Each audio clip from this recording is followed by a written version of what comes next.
torture and murder of Zahra Khatami, at which time he was the chief investigating magistrate at Iran's notorious Evin prison.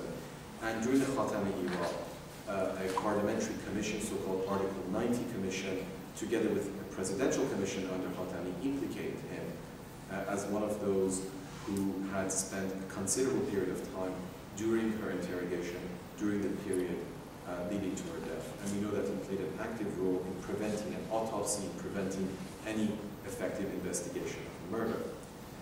Now, why do I say this? Imagine a government in Canada in which half of those in the cabinet are effectively murderers. And I'm not using the word murder in a rhetorical sense, I'm using it in a legal sense. These are people who have played a direct role in large-scale murder, in systematic torture, in imprisonment of people based on their political beliefs, based on their religious beliefs, and to believe that you can achieve stability with people like that holding public office, I think is entirely unrealistic, which is my rebuttal to the so-called political realists who say, oh, you have to understand the realities. Well, the reality is that these people are not the sort of partners that the international community needs, let alone what the wishes of the Iranian majority is. Getting back to Yugoslavia, this was the exact debate that was taking place after the Dayton Peace Accord in December 1995 brought the hostilities to an end.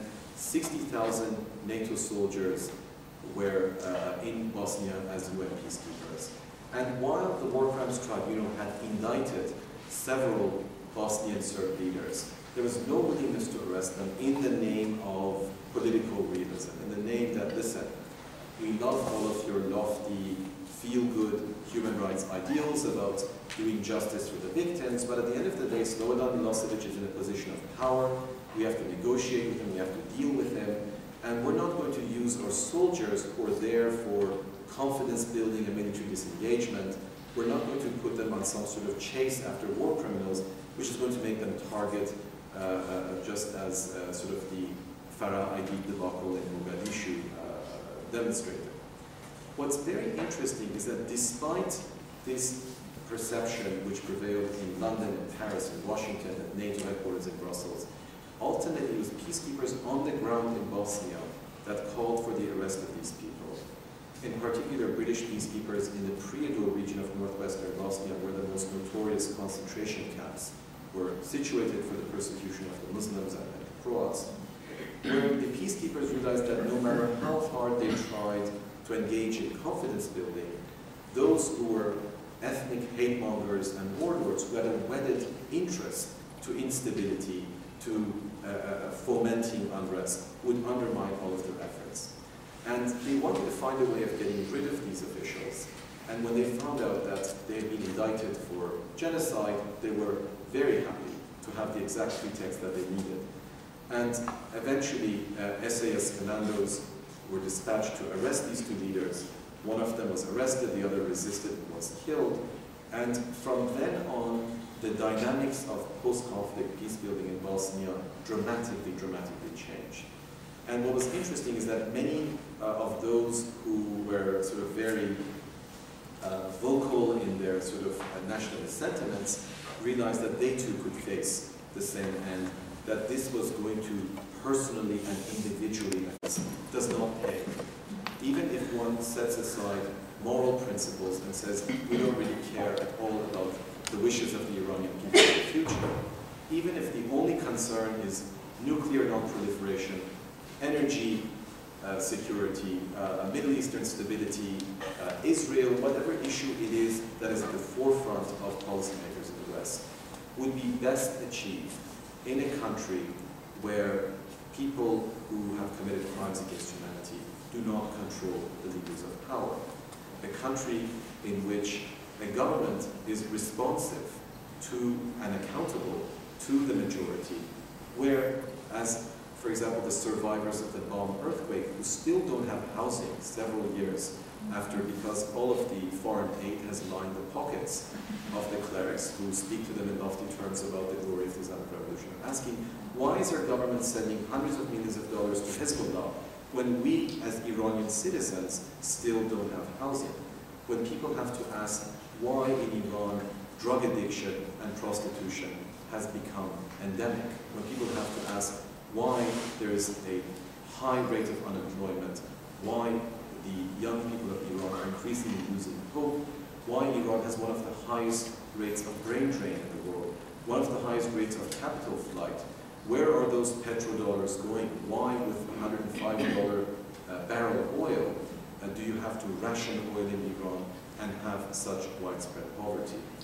When a government begins to preoccupy itself with those issues, it will be that much less inclined to engage in the sort of political sort of adventures and provocations that an authoritarian regime needs in order to legitimize itself, and the fear that it has of a situation in which there is no conflict and one actually has to begin to deliver on all of the promises that were made in the name of the revolution. I'm going to end by speaking about the importance of our own engagement, because very often when we speak about these issues, we have this idea that the whole fate of the universe is decided by, as I said, a handful of people out there in Washington, some sort of secret meeting of the Pentagon officials or whatever the case may be. I think we need to seriously challenge that assumption and understand, as I said, that politics is a contested space and that we all have a role to play. On the one hand, yes, we should try and challenge those that are pursuing cynical politics and sort of a foreign policy that does not look at human rights and international law as its moral compass. But we shouldn't imagine, as I mentioned earlier, that that is where the most important changes are going to take place. The most important changes are going to take place because of civil society in Iran. And we do have an important role to play.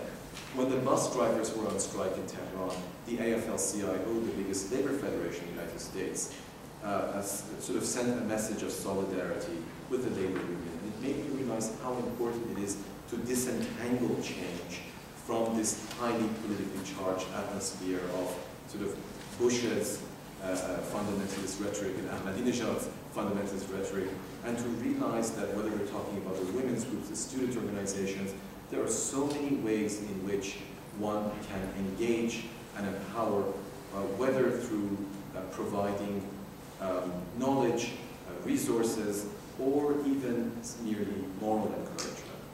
And in closing, I want to say that we need to redefine, also amongst the Iranian community, the notion of patriotism. Because on the one hand, we want to see progress in Iran, but at the same time jealously guard our sovereignty and our autonomy, and do not want Iran to become a vassal state of foreign powers, understandably. But we have to begin to redefine patriotism in terms of human rights. Because at the end of the day, what is the Iranian nation? It is a collection of 70 million people. They are Persians, Azeris, Baluchis, Kurds, they are Jews, Baha'is, Muslims, secular, they are left-wing, they are right-wing.